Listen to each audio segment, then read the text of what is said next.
So in these images, what we're going to focus on are some views that are a little more difficult, getting that clear sense of perspective reading as well as you can early on. This lesson is going to cover the 4 steps to posing your portraits: the sizing of your skull, the leaning and tilting of the head's relationship to the context of the neck and shoulder, the position and placement of the jaw, rotation of the head, and then the basic perspective: are you under or over the head? So on this one, I want to start out by looking at the back of the skull. In this image, we have 3/4 back. So I could start with the same, a ball, an egg, and then my tilt. The head is more of an egg. And if you take it in that sense and look at what's here, what I can start to notice if I represent the head more of it as an egg is that we have the back, and that there is this natural inclination for our head to sit at a slight diagonal, right? So I'm noticing that on this model. And the result of that is that the front of the face would be at a slight angle, right? So just to give you some context, here would be the attachment for the jaw or the TMJ going that way. The neck tilts this way. If you need help remembering this, I always put my neck at a diagonal because that's what the spine is doing. This cervical section of the spine is shoving the neck forward. Even if you think you see the outline of the neck as something static, inside it does have that 3-dimensional positioning to it. So we'd have that form going this way. Then shoulders, maybe that for now. So that's step 2, tilts. Now let's add our shape for the jaw, front, 3/4 chin, bring that back up. My trick here is to bring this corner of the chin, instead of doing the cross, instead of doing step 3, I'm going to bring this up. So this would be the mandible, and then inside. And then kind of aim this line to hit near that area around the ear. And then you could follow through. Sometimes I like to draw through just to believe that I can challenge myself to see that through. In this view, I should say, I like to show the base of the skull as maybe like a substitute or a supplement for the cross of the brow, right? So instead of doing that brow across the front, because the back of your head is really boxy and square and broader, using this line across, right where you see the neck connect, or in this model, slightly above the hairline. Or you could start to use something like that as something to give some context, like the brow would in the front or the cross would in the front. So what's my brow? Well, I see brow here, ear a little lower. So I'm going to go with slightly above. That'd be my ellipse. Let's also include our neck. So here's my neck. I think for the back views especially, it's really important to do as many overlaps as you can. So like having our neck here always helps with this view in terms of getting the big stuff to read. And I'm still trying to, just like that little arrow, I'm trying to make this go forward. And then later we would put like another overlap for the shoulder. What you could put in here, again, remember I said every transition area always looks like a triangle. This could be the transition of skin that we've talked about from the skin and muscle, from the canopy of the jaw into the neck. I like to use something like this. It just helps push or emphasize that feeling of the overlapping of forms, like a little mini landscape. Sometimes if I see the top 2, it's just a notational moment where I'm thinking about reminding myself that's the top. Right? So I've set up my forms. This is thinking about these surface lines, right? How the head connects to the neck and then into the back or rib cage.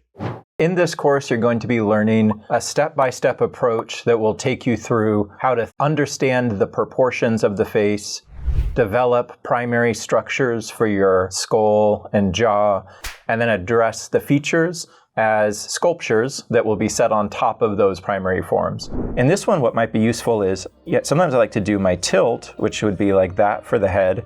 But then if I really think that this is something that's participating in space in a way that I need to be aware of, I'll like maybe include little perspective arrows, just to help my memory or brain connect with the idea of that forward back lean to the head. And then neck, still doing this, that's pretty reliable. Shoulders, probably going this way. And that, I could do the same thing. So you see me use these arrows quite often, like look there, I think I'm addicted to them. But they are always all over the place in my drawing, because it's thinking, right? It's visual thinking for me. So now I could put my jaw or face, chin, but here I'm really gonna subtract. I don't want a lot of distance there. That probably could even be a little too much. Then we bring the jaw this way. So now that's my 3/4 almost profile face, but tilted up and away. I need the neck to help with the context. So pinch in the back, stretch in the front. And then if I had the extra lines to spare, I would start to show that there's not just, what we're talking about with the neck so far has been that a lot of like side to side pinch. Oh, the neck is, pinched on the back because they're looking up, or it's pinched in the front because they're looking down. But pinch and stretch also takes place inside the form. So one way we could communicate this later is that the head, let's say this is the head for now, is pinching against the shoulder is because the pinches are taking place inside just as much as they're creating different configurations on the contour. So that is something I'm thinking about here, but resisting, in terms of drawing. It doesn't have a place yet in the drawing so much. And then brow. So brow is really low. So my T would probably be down here, right? And I look at the whole of the head, maybe even lower. So I always find that when I don't take this time, there's a weird natural, I see it a lot with students too, where instead of compressing the space for foreshortening, things get longer. Like noses get longer, things get stretched out and distorted, instead of the spaces being abbreviated or truncated. So this is, I think, really challenging, the stuff that you're trying to do or think about here and summarize with these brief lines.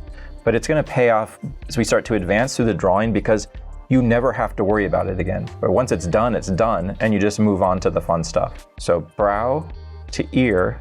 So that means this is a pretty big three-dimensional tilt. So what does that mean? It means that I think I'm seeing the entire perspective of the head at this type of 3D angle. So this means the top, this means the side, right? This means the chin. So that later I won't have to worry about coming in and redeciphering all of that. I can just work within the parameters I set up to build features. So that's the top, our lean, ideas about the compression. How would we deal with shoulders here? Might be good just to leave it as is. You could do that. But let's say you want to kind of indicate for a drop, like this shoulder is low, other shoulder is high. You could start to think about maybe a plane in a view like this, if you feel concerned about that orientation of the perspectives. So what I'm thinking about here would be a plane that would communicate the lean of the shoulders like that. You could relate that to kind of a principle of anatomy that would be the shoulder girdle. Like the structure of the shoulder is that perspective block that sits over the rib cage. But definitely a more complicated pose or read here. But that's where I'd probably stop, at risk of wanting to do more. Remember, whenever you feel that urge to, I gotta get that ear in though, probably a good time to move on. Let's do a real dramatic look at the sky. So here's the head, tilt this way, neck. So my temptation would be to do that. All right, but I'm gonna try to keep just the tilts. So I think the neck would be doing this, shoulder this, here's my jaw. So this is 3/4, despite the fact that it's being raised. You can see my chin here. I don't think it's gonna take too much away from the head, but it's definitely not that 2/3, 1/3 anymore. Brow, really high up here. Sometimes when I'm doing that line in poses like this, I'll try to look at the difference in space. So how close is it? So that would be there, ears down here. So connect those or line those up with your ellipse. So what does that mean? That means that I'm suggesting to the viewer that you're seeing the head from this angle. So this is under, eyes up there. So what am I gonna do? Whenever I have this in this kind of extreme angle, just take it and bring it down here. So you have your ellipse there. Put that down here now. You get that 2 for 1, or you get this one for free. Because now you're starting to suggest that would be the underplane of the jaw, or that jaw's canopy area. So that's our underplane. And then now we could deal with our neck. So maybe my neck here is definitely stretched, and then the back of the head pinched. So that's my kind of trying to keep that economy or that simple language as clear as I can. C always means pinch or active muscle for me. S always means stretch or a passive muscle. It might be too much too soon, but the reason that I use that is because I always think of drawing not just as the thing that I'm making. It's not just a head, it's also the head's relationship to the negative space. So when I'm making a drawing, I'm thinking not just about what I'm making, but the design that it leaves and the impact it has on the entire design of the shape around it. Anytime you make a line, right, you're always demarcating the thing from the space. So drawing has to be, or can be, if you think that's interesting or fun, the balance and the compromise of those two. The neck, And then let's put that perspective connection for, just think about the neck into the rib cage. And then kind of we'd fill in this area more so with anatomy. That would be pretty good for that one. I think what really helps sell it in this one for me is this plane. Let's take a look at this one. This is kind of profile, but also a little bit back view. There's my head, leaning that way, neck this way, shoulders that way, jaw, profile, slight 3/4 brow. This part's not too bad, right? I definitely think it's leaning away, but it's not as extreme as the last one. So I'm favoring this part. That means I could just take this and introduce it down here. This is the mandible, right back up to the remus and the ear, underplane. What's our neck doing? So here's one thing where we get what we just talked about with the back, but in this slight profile, I might also use that, because we didn't use it as much here, the brow or that cross, maybe we put it here. Usually this will line up with the bottom of your nose. So if you just want some parameters as to where you'd find that back plane for the base of the skull. Where did I put it? Just kind of look for that relationship. It doesn't always work, but it'll get you in the area. And then I like this line or that angle because it starts to define the back plane of the skull.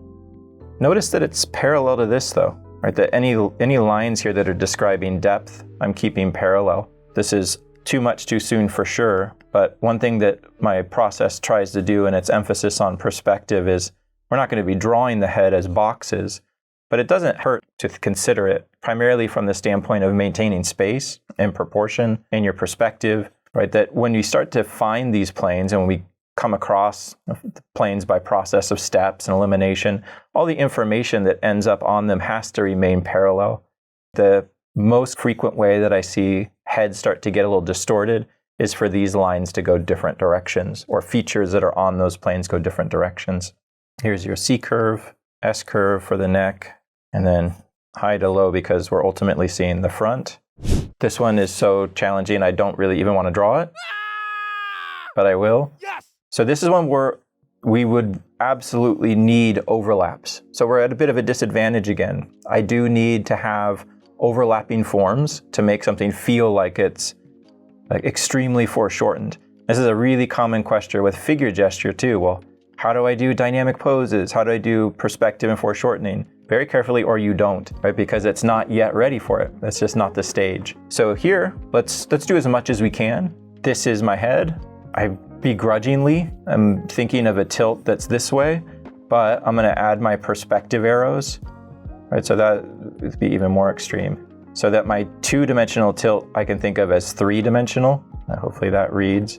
That the head is leaning away. That tilt is a 3D tilt and not a straight up and down tilt. Right? That stage is the same. Instead of doing the jaw, I'm gonna do that straight of the back of the skull. Right? So you could use that there, and that would be kind of indicating for this area. And then maybe for this one, we could use that to the bottom of the ear to help find our perspective. So we could start to think of this.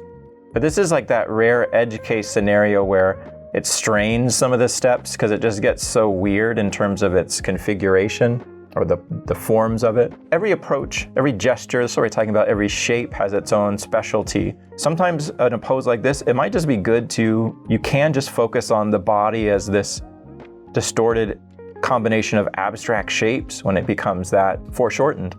But where I think we could start to make some progress would be bringing that neck in.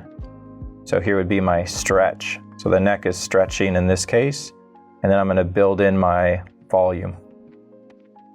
So this would be the perspective that we've been looking at with the neck, where we try to show that offset relationship. Maybe we can flare the cylinder a little bit so we start to get that forced feeling of perspective.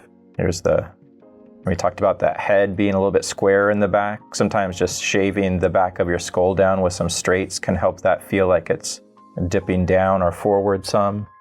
And then tilt to the shoulder line. Right now it could be this. This is that 7th cervical vertebrae I'm seeing on the neck. Things that would really help this later, or would help me develop this viewpoint later, would be details, like from the back getting the ear or the overlap of muscles. Stuff I don't really want to do now because it takes it outside of the basic emphasis of this 4-step approach.